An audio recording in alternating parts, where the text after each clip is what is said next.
There is a specific feeling that makes you quit. I just found mine. Let's find yours. Today, I want to share something very honest, very recent for me. I've been diving into the exact feeling that has made me quit again and again in my life. And I can feel it right now, so this is as fresh as it gets.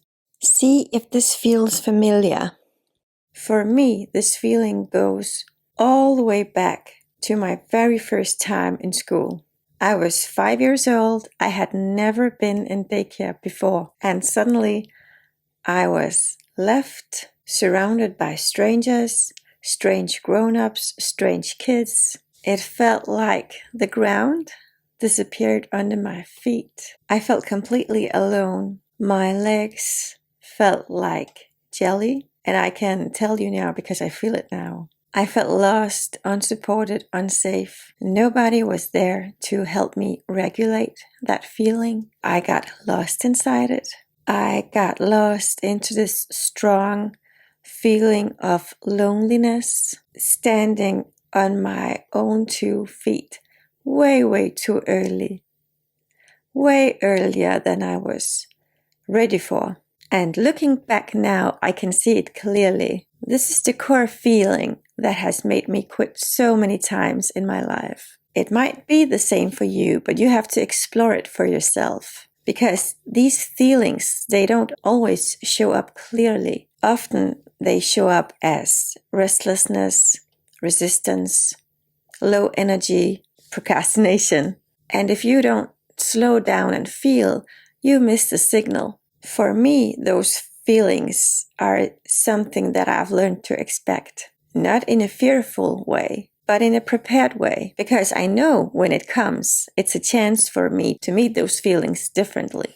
And that changes and breaks the quitting pattern. Because this feeling is stronger than goals, stronger than discipline. It's a core wound. And if I don't meet it, it takes me down. It makes me quit. This is where it gets important, because when this feeling shows up, it doesn't feel like a memory. It feels like reality.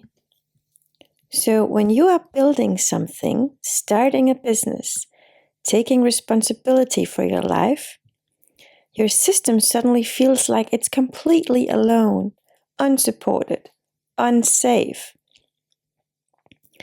And in that state, quitting doesn't feel like failure.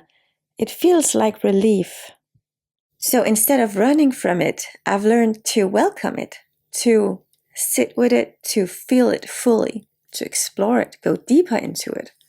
In the beginning, you may meet this feeling by stepping into a role.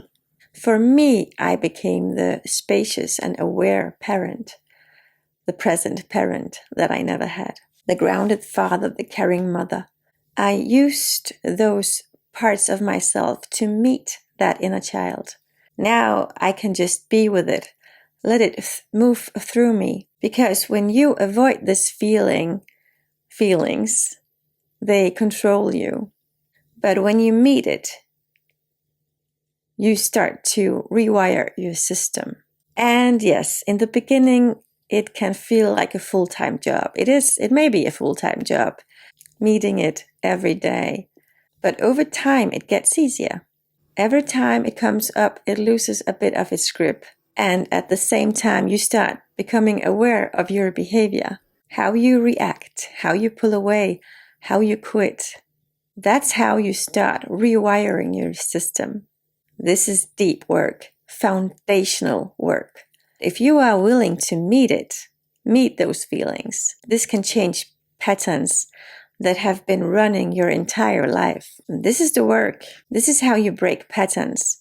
This is how you stop quitting. This is how you get out of cycles that keep pulling you back. You meet the feeling, and at the same time, you stay aware of your behavior. That's the shift.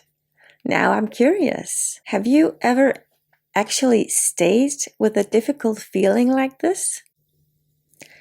And what happened? What happened with the feeling? What happened with you? How was it?